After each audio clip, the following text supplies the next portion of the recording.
5 years ago, I got to marry the love of my life. Thanks. So after we got married, we planned this really great honeymoon. We were going to go camping and backpacking through Chile and Argentina and bus our way all the way south down to the very bottom of the continent. And our idea was that we were going to do these strenuous hikes through beautiful parks and then end up resting for a few days together in a place that would feel to us like the end of the world. So I want to tell you guys about a couple of people we met down there. It was a couple from the United States, just like us, but they were getting ready to set off on a tandem bicycle to ride from there, the southernmost tip of South America, all the way up to Alaska. Yeah, but there's more. They were getting ready to set out on this trip despite the fact that they were both legally blind. They explained to us that they had just successfully completed a similar trip, biking from the west coast to the east coast of the United States, so they figured the next logical thing to do would be to go down to the southernmost tip of South America and set out for Alaska, right? Sure. Are you kidding me? My husband and I would never survive if we tried to do something like that.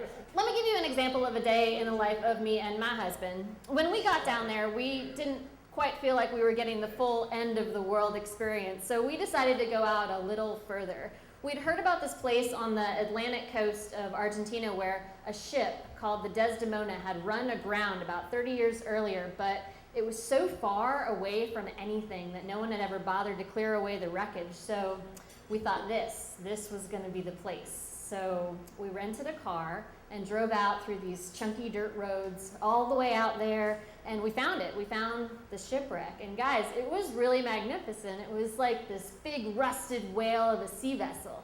And in low tide, you could climb up onto it. And we did this, and we climbed all the way up to the lookout point, and we carved our names into the rust and put a little heart around it and hung out there all day. It was really great. And then afterwards, when we went back to our car, my husband sat down in the driver's seat and he said, "Sweetie, did you leave the headlights on when you parked this morning?"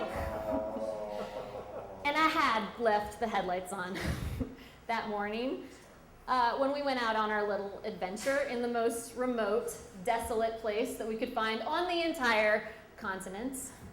And there are no cell phones out there. We were so screwed. So we just went back out to the road and sat down in the dirt and waited for hours until finally a rancher drove by in a pickup truck. And our Spanish isn't good, but we did manage to get the point across. So he gave us a jump and we survived that time. But no, we would never make it if we tried to do some kind of crazy bike ride like that. I mean, let's be real. Why would anybody try to do something like that? Well, the couple on the tandem bicycle explained why. They told us that they had planned their route to stop at schools for the visually impaired in every country along the way because when they were young, people had made them feel like they'd never be able to live independently. So they wanted to show these kids that they could accomplish something extraordinary, and they wanted to tell them about the experiences that they'd had in their lives that had helped them to become strong and independent.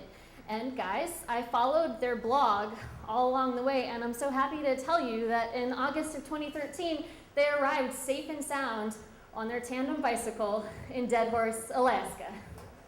Yeah. And how the hell did they accomplish this?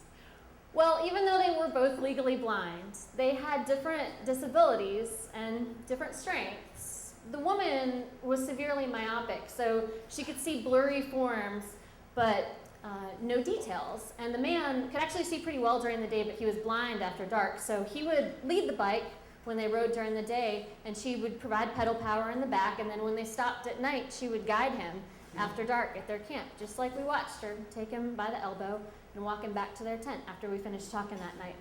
And I think that kind of partnership is a really beautiful thing to describe to the kids. And it was also a pretty cool thing to tell to us newlyweds, because my husband and I are really different, and we do see more together. Now, clearly that does not mean our lives have been free from calamity, but we are now both very active members of the AAA, and I just want to say, baby, I love you so much, and I would still follow you to the end of the world.